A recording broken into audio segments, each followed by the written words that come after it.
عالم جو متناہی ہے، یہ جتنا عالم عالم امکان یہ ہے، اور اس کے اندر تیرے جلوے بھی ہیں۔ بیا اے امر کن، اے کن سے ساری کائنات کو وجود میں لانے والے، ایک دفعہ پھر کن کہہ کر اپنے جلووں کو پردوں سے نکال کر مشاہدے کے درجے میں لے آ، اپنی ذات کو مشاہدے کے لیے یوں ظاہر فرما کہ ہم دیدار سے معزوز ہو سکیں۔ اے منزہ از بیان و از سخن، کس بیان اور کس سخن سے میں مخاطب کروں؟ تیری ذات بیان سے بھی خارج ہے، تیری بیان سخن سے بھی خارج ہے۔ تیرے بیان کے لیے نہ الفاظ ہیں، تیری ذات کے لیے نہ بیان ہے نہ الفاظ ہیں۔ تیری ذات تو الفاظ میں بھی نہیں آتی، تیری ذات بیان میں بھی نہیں آتی۔ یہ بیان بعد ہیں، الفاظ بعد ہیں، تیری ذات پہلے ہے۔ یہ بیان مخلوق ہے، یہ سخن مخلوق ہے۔ یہ بیان کرنے والے مخلوق ہیں، تو خالق ہے۔ خالق مخلوق جتنی بھی بڑی ہوگی محدود ہوگی، اور خالق کی ذات لا محدود بھی ہے، لا متناہی بھی ہے، اور لا مکان بھی ہے۔ اس لیے اے منزہ از بیان و از سخن، نہ یہاں بیان کی گنجائش ہے اور نہ الفاظ و سخن کی گنجائش ہے۔ تو اپنی قدرت سے امر کن کا ایسا اظہار فرما کہ یہ طلبتے عاشق تو ظاہر ہو جائے اور یہ تیرا دیدار کر لے۔ آگے جا کے وہ ارشاد فرماتے ہیں جناب رومی رحمۃ اللہ علیہ کہ یہ جو عشق ہے، یہ جو محبت کی انتہا ہے، اور جب انسان ہوش، اختیار اور گفتگو کے مرحلے سے گزر جائے اور عشق کی وادی میں معشوق کی طلب میں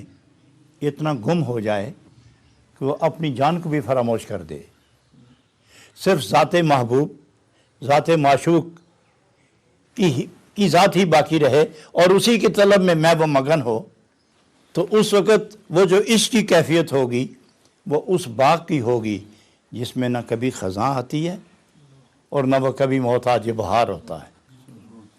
ایک باغ ایسا بھی ہے جو محتاج بہار نہیں۔ دنیا میں جتنے باغ ہیں جب تک بہار نہ آئے تو یہ ثمردار نہیں ہوتے۔ یہ جتنے باغ ہیں یہ محتاج بہار ہیں، مگر عشق ایک ایسا باغ ہے جو محتاج بہار نہیں ہے۔ اس پر خزاں کا گزر نہیں اور محتاج بہار نہیں، اور اس لیے جناب رومی عرض کرتے ہیں باغ سبز عشق کو بے منتہا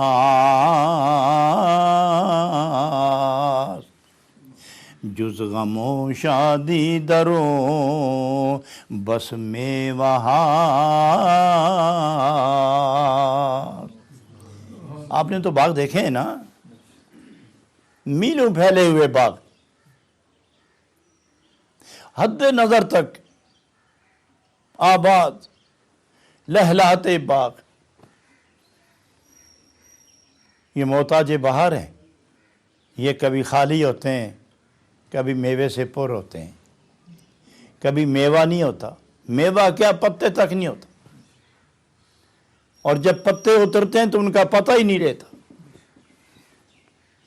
پتے گم ہوتے ہیں تو پتہ بھی گم ہو جاتا ہے، میوہ ہی نہیں ہوتا۔ لیکن عشق ایک ایسا باغ ہے جو سدا سرسبز و پر بہار ہے۔ وہ نہ محتاج بہار ہے اور نہ اسے خطرہ خزاں ہے۔ خطرہ خزاں اور احتیاج بہار دونوں سے بے نیاز ہے۔ تو یہاں جناب رومی عرض کرتے ہیں باغ سبز عشق کو بے منتہا جز غم و شادی درو بس میں وہاں۔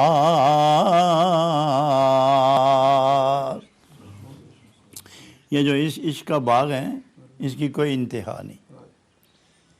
قرآن عظیم نے جس باغ کا ذکر کیا ہے وہ جنت کا باغ ہے، اور جنت میں بہار اور خزاں کا کوئی تصور نہیں۔ یہ بدلتی بہاریں، یہ آتی جاتی بہاریں اور تسلط خزاں یہ دنیا میں ہے، اس کا قیامت میں جنت میں اس کا کوئی اثر نفوذ نہیں ہے۔ وہاں جنت میں جتنے باغ ہیں وہ یہ دنیا کی بہار کے محتاج نہیں ہیں۔ تو جناب رومی فرماتے تم نے تو جنت کا باغ دیکھا ہے نا، لیکن عشق اس سے بھی خوبصورت باغ ہے، عشق اس سے بھی خوبصورت باغ ہے۔ جنت تو بہت بعد میں ہے اور جنت کے باغات بہت بعد کے ہیں، وہاں کی نہریں بہت بعد کی چیزیں، عشق تو اس سے بھی پہلے لال آزار تھا، عشق تو اس سے بھی یا پہلے آباد تھا، عشق کا باغ تو اس سے بھی پہلے ثمردار تھا، عشق کا باغ تو اس سے بھی پہلے بہار کا محتاج کیا تھا، وہ بہاریں خود دے رہا تھا۔ تو اس لیے فرماتے ہیں کہ بلکہ حدیث پاک میں آتا ہے کہ جب قیامت ہوگی تو نبی اکرم صلی اللہ علیہ وسلم فرماتے ہیں جب قیامت ہوگی تو فیرفع الحجاب، یہ تمام کے تمام پردے اٹھا دیے جائیں گے، بشری نقص ختم کر دیے جائیں گے، اور تحمل، بردباری، برداشت اور حوصلہ اتنا مل جائے گا کہ ہر آنکھ خدا کا دیدار کر سکے گی۔ یہاں دنیا میں تو ہے کہ لا تدرک الابصار، یہاں آنکھیں اس کا احاطہ ادراک نہیں کر سکتی، لیکن قیامت میں فیرفع الحجاب،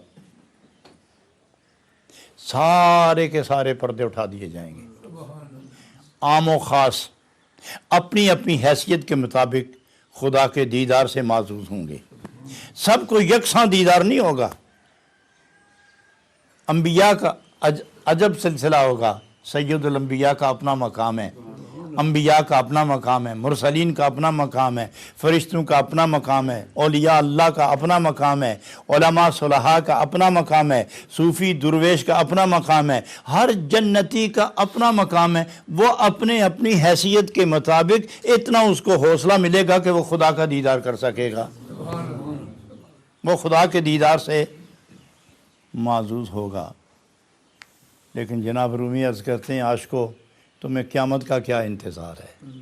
یہی تو ہم چاہتے ہیں کہ ہم قیامت کا تو انتظار کر نہیں سکتے، قیامت کو تو سارے ہی خدا کو دیکھیں گے۔ عاشقوں کے لیے اللہ تعالیٰ اٹھا پردے کہ وہ یہیں باغ آباد ہو اور وہ تیرا دیدار کر سکیں۔ حضرات گرامی،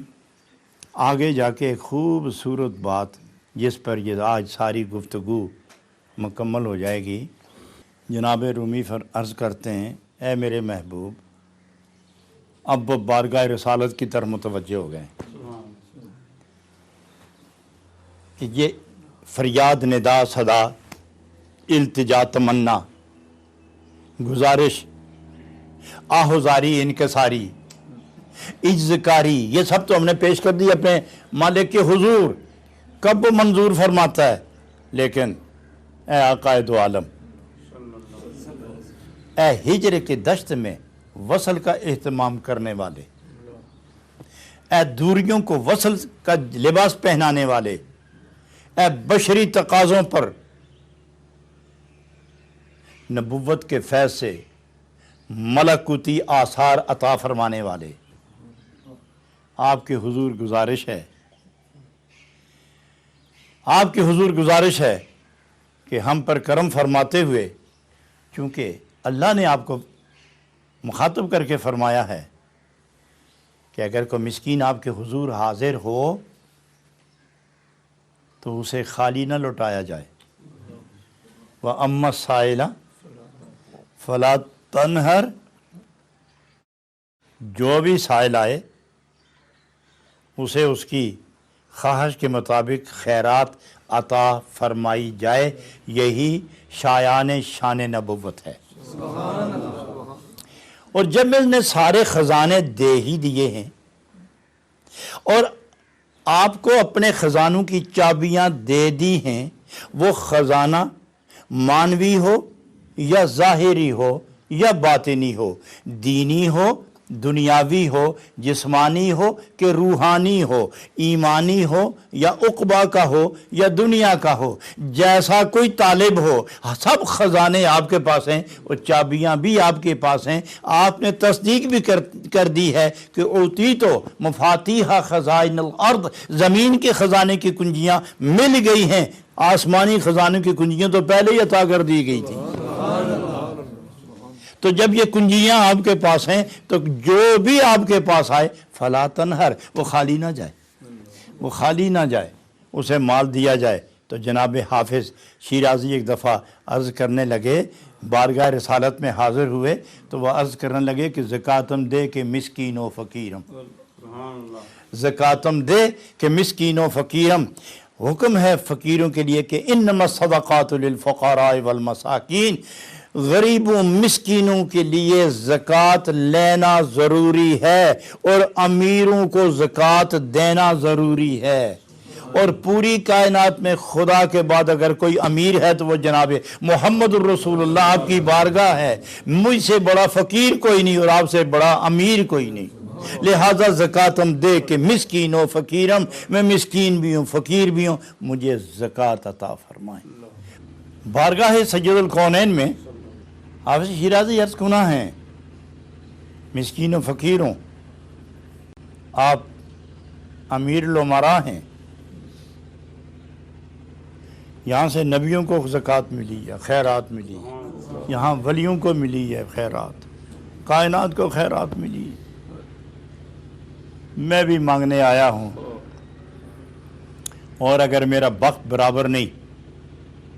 میری حالت و قسمت نہیں، میرے پاس جام و دامن نہیں، تو اس بارگاہ میں کیا نہیں،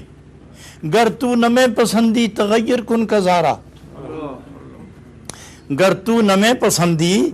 تغیر کن کزارا، جو میری حالت ہے اگر یہ اس قابل نہیں کہ یہ مانوی روحانی زکوٰۃ حاصل کر سکے تو آپ کے پاس تو سب کچھ ہے، میری قسمت بدل کر اس زکوٰۃ کا حقدار بنا کر مجھے عطا فرما دیں،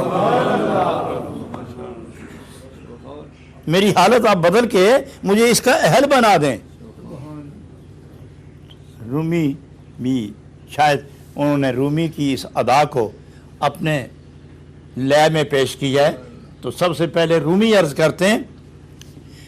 دہ زکاتِ روح خود اے خوب رو،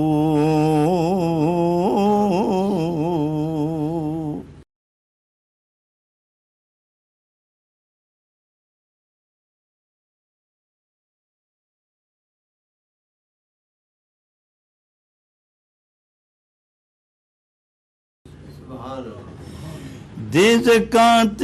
روح خود اے خوب رو، شرح جانے شرح شرح باز گو،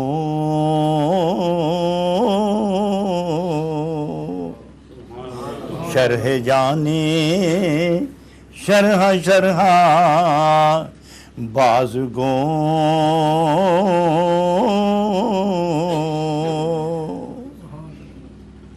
دے زکاتِ روح خود اے خوب رو،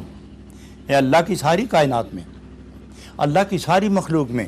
اولین و آخرین میں، عرشیوں فرشیوں میں،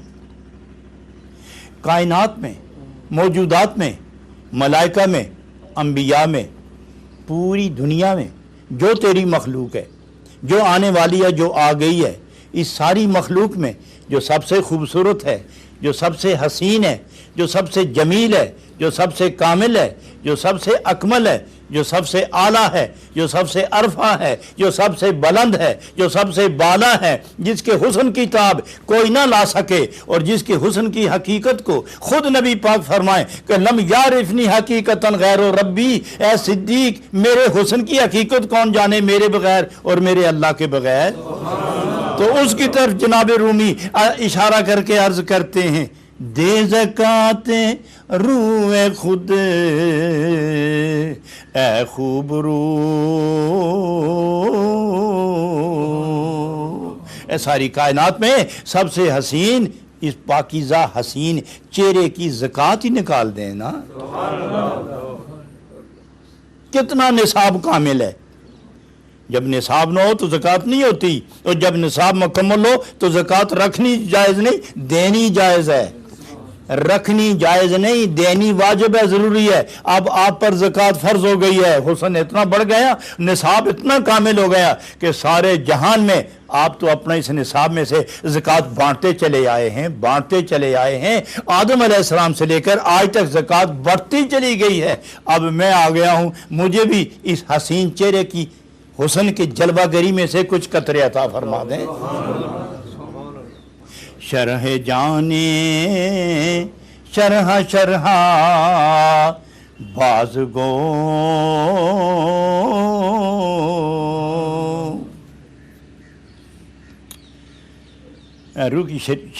روح کی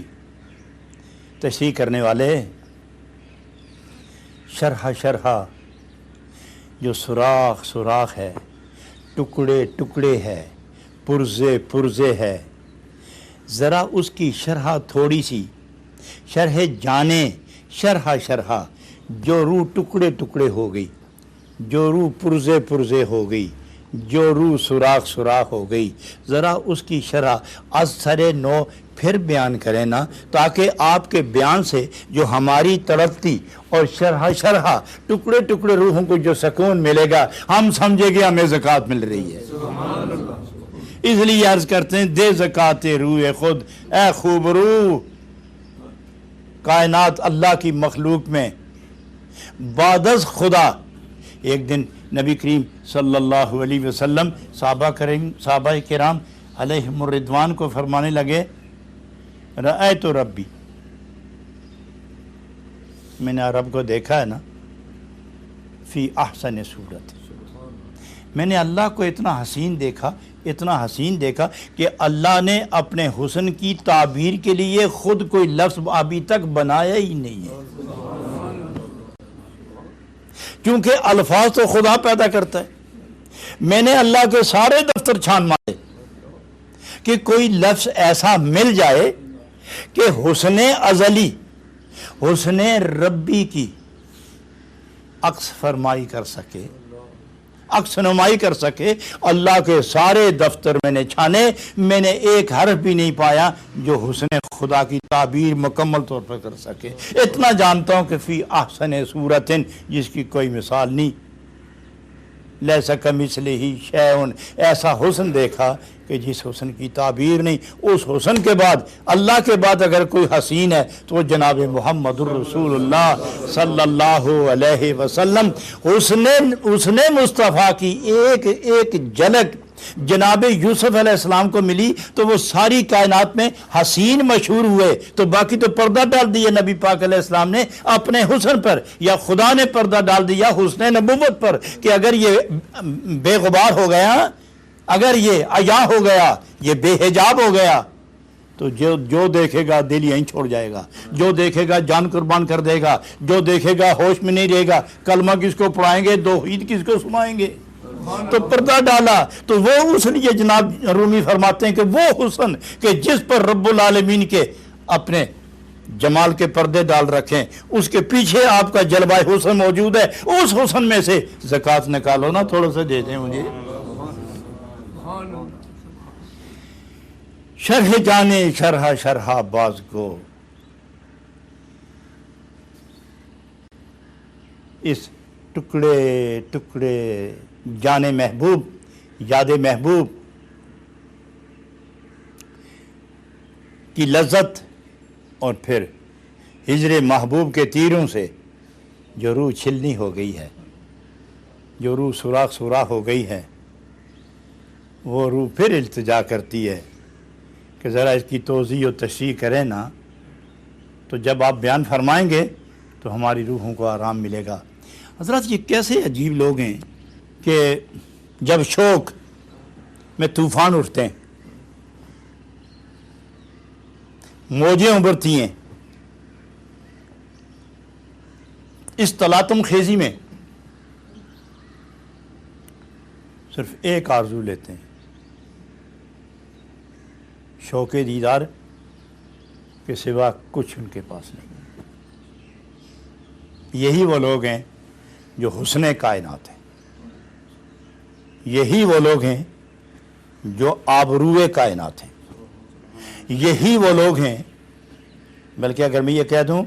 کہ یہی لوگ جانے کائنات ہیں، یہی لوگ بقائے کائنات ہیں۔ دیکھو میں ایک صاف مضمون کی طرف آپ کی توجہ لے جانا چاہتا ہوں کہ کونین کے تاجدار و مختار سید عالم صلی اللہ علیہ وسلم نے فرمایا کہ مشرقین و مغربین میں جب ایک بھی ذکر والا نہیں ہوگا تو اس وقت قیامت آ جائے گی۔ تو یہ ذکر کون کرتے ہیں؟ جو کسی سے پیار کرے وہی ذکر کرتا ہے، اور جب پیار نکل جائے تو ذکر نکل جاتا ہے۔ تو یہ پیار والے لوگ ذکر کے بغیر رہتے ہی نہیں، یہی تو ان کی غذا ہے، یہی تو تسکین جاں ہے۔ یہ ذکر کرتے ہیں تو جتنی محبت ہے اتنا ذکر ہے، اور جیسی محبت کی کیفیت ہے ویسے ہی ذکر کی قبولیت کے آثار ہیں۔ تو ایک وقت ایسا آئے گا کہ اللہ رب العالمین فرمائے گا کہ پتہ کرو اس جان میں کوئی ہے، یہ اپنی محبت اور اپنے بندے سے جو پیار ہے اس کا ذکر دوسرے سے سننے کے لیے اللہ تعالیٰ فرمائے گا، ورنہ لا یخفی علیہ شیء، کوئی شے اس کی ذات پر پوشیدہ ہے ہی نہیں۔ خوش طرح باشد کے سر دل براں، گفت آیت در حدیث دیگراں۔ اپنے پیارے کی بات جب دوسرے کی زبان سے سنی جاتی ہے تو خود کو لطف آتا ہے۔ تو اللہ فرمائے گا دیکھو تو صحیح، ہے کوئی میرا جو میرا ذکر کر رہا ہو؟ تو مشرق سے لے کر مغرب تک، شمال سے لے کر جنوب تک، ایک کوئی بندہ کسی جنگل میں، کسی شہر میں، کسی کوثار میں، کسی دشت میں، نہ جانے کہاں ہوگا، وہ ذکر کر رہا ہوگا، اور وہ بھی آخری زمانے میں اس دور سے بہت کم تر ذکر ہوگا، مگر غافلین پر وہ برتر ہوگا۔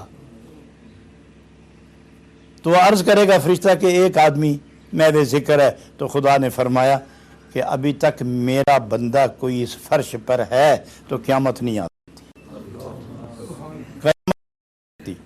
تو الفاظ یہ ہیں کہ جب کوئی نہیں ہوگا تو پھر قیامت آئے گی، لیکن میں تعبیر اس طرح کرتا ہوں کہ جب کوئی بھی نہیں ہوگا خدا فرمائے گا یہ جہان تو ہم نے اپنوں کے لیے بقا